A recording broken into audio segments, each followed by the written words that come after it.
awesome artists, it's me, Miss Darty. I'm here with my trusty sidekick, Oliver, to give you another lesson for kindergarten through second grade students this week. We're really excited to bring to you another awesome lesson. Wait, do you hear that? What do you think that might be?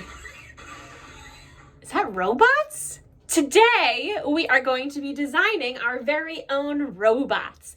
I call them Bren Bots, inspired by artist Bren Bataclan. So if you haven't already gotten a chance to watch the YouTube video about Bren Bataclan and get introduced to his trusty sidekick Beanie in his show or his YouTube channel, Beanie and Bren Show, make sure you check that out because he is our artist inspiration for today, okay? So like I said, we're gonna be designing some robots today. Robots are really cool and they can be made in any way you want because they're made up, they're inventions. So I'm hoping that you get out your thinking cap today and you put your inventor hat on and you think about all the different gears and parts that a robot could have. Maybe even thinking about all the different superpowers and strengths that a robot could have too, okay? So I have some resources that I've linked in the slideshow for you to look at. Some resources like how to draw images or just images for inspiration like this. But the most important one that you'll probably look at today looks a little something like this. I love drawing in this way and inventing in this way because you can borrow ideas, okay, that already exist while still making them your own. So if you're thinking, well, how in the world am I going to invent a robot? I've never drawn a robot before. Well, this might be helpful and it might give you the confidence that you need to get started today. So if you're looking at this, you can see how it says robots start with the body shape.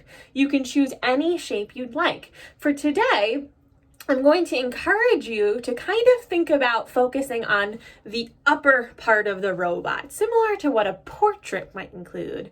So does a portrait usually include feet? Does it usually include pants or the bottom of a skirt or dress?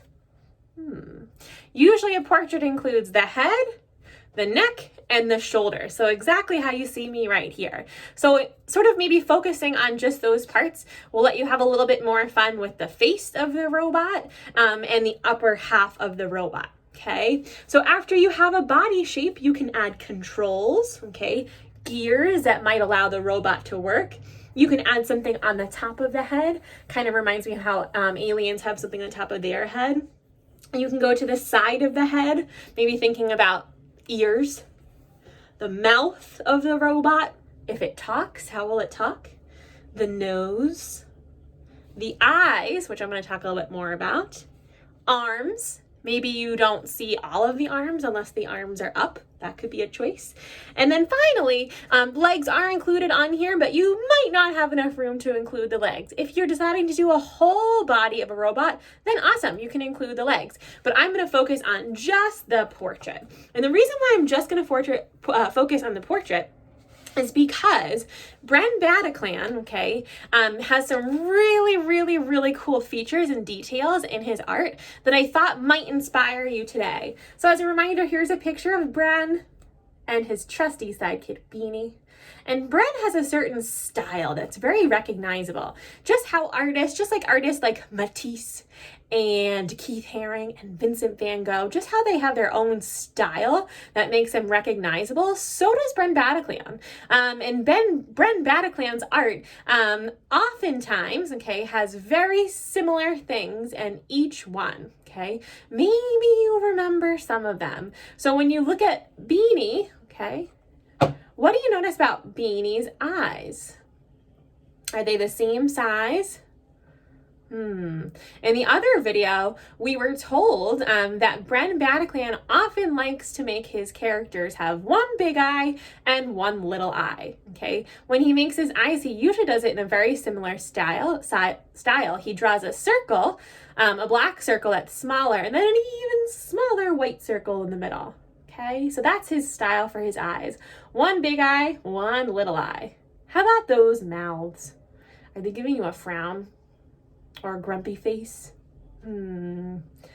Bren is known for his smiles in his art. Oftentimes you hear of his art known as the smile movement because all his characters have such a nice smile. So that might be something that you might want to adopt and maybe use as inspiration in your art.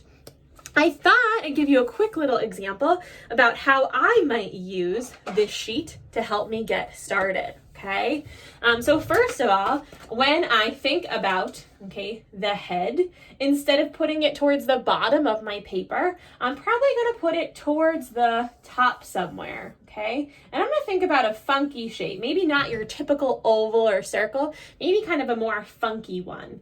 When I look at that shape right here, it's telling me that I can add a neck with some kind of other shape, okay? And shoulders that extend down. Remember, if you're just doing a portrait, you can definitely make sure that you're going right to the bottom of the page so that it doesn't look like you have a floating robot head. Let's keep going. I see to the left here, it's telling me to add some eyes and to choose some eyes. And I can definitely choose from here. But remember, I give you some artists for inspiration for a reason, because I want you to feel inspired. So maybe instead of choosing those eyes exactly how they are, maybe you think about Bren's style. He has his one big eye and his one little eye. Makes his characters look really cute.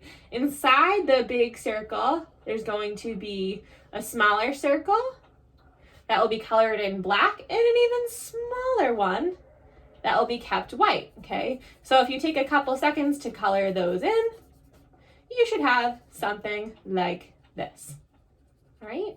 If you want to take it a step further and borrow some more things from here, you can totally do that. So for example, maybe giving it some eyebrows, like how this one has eyebrows. That might be kind of something sort of fun. All right, let's see. I'm going to go to the faces and the mouths for a second. The mouths are over here. So something that I always love and admire about Bren's artwork is the smile. So maybe finding something on this page that makes you think of a nice smile for your robot. I like how this one has the dots on either side. I think that makes it look really, really cute. Continuing to look at my paper, I can think about the different funky shaped noses, okay? And this is just something that's gonna inspire me along the way. If you don't want to use this paper, you do not have to. Maybe you can find things around your house to trace even. Toilet paper or paper towel tubes make a great thing to trace. You can also trace any objects that you might find. And that reminds me, in addition to using objects to trace, you can also use objects to create your art today in a sculpture format or even in a collage. So I wanted to show you my finished product, my finished example. I used white printer paper, which many of you have at home. I used Crayola crayons and I used a black Sharpie because you know how much I love outlining. So here's my finished product. There's my robot. I borrowed many ideas from that worksheet, but also borrowed some ideas from Bren. I also thought it might be kind of fun for you to see what a collage could look like. So, in art, we have lots of different papers that we have access to. In my classrooms, I have scrap bins that you can use. Sometimes I have funky paper like pattern paper or decorative paper, sometimes even shiny or sparkly paper. So I know that we all have different things at home to create. So use what you got or rock what you got. I used a couple different pieces of paper. I did find some shiny paper that I brought home from my classroom, and I used some pink and some yellow paper. But even though it's a collage, okay, I still can draw on top of it. So I did maybe half collage, and then the other half was drawing with a black Sharpie. If you don't have black Sharpies at home, you can also use any kind of darker marker, like a black or blue or purple marker. You can also simply use a black crayon. That's a great way to outline too, okay? So if you decide to take on this challenge and invent your own robots, we cannot wait to see them. Make sure that you are continuing to send us pictures of your artwork because it makes us feel so happy and so proud of you. You can even fill out that form at the end of the slideshow, and that's a great way for you to share your artwork with us. Okay? Happy inventing, happy creating. Can't wait to see what you come up with.